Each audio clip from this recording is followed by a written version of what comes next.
Hello everybody and welcome. In this video I'm going to show you how to disconnect your headphones JLAB GOWORK from your iPhone.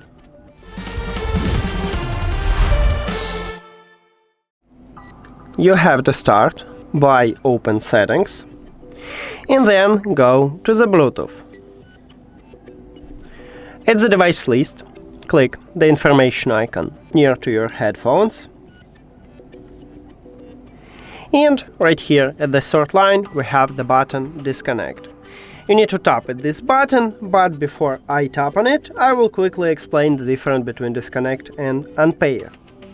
So, when you select to disconnect your headphones, you will stop Bluetooth connection with them, but leave them at the device list. And in the future, you can reconnect them. But if you want to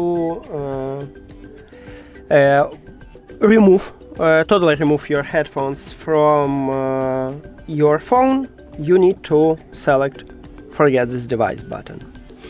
Now let's disconnect them. So disconnect, and as I tell you, I just stop Bluetooth connection, but still have them at the device list and I can easily reconnect them. So that's it. Thank you for watching this video.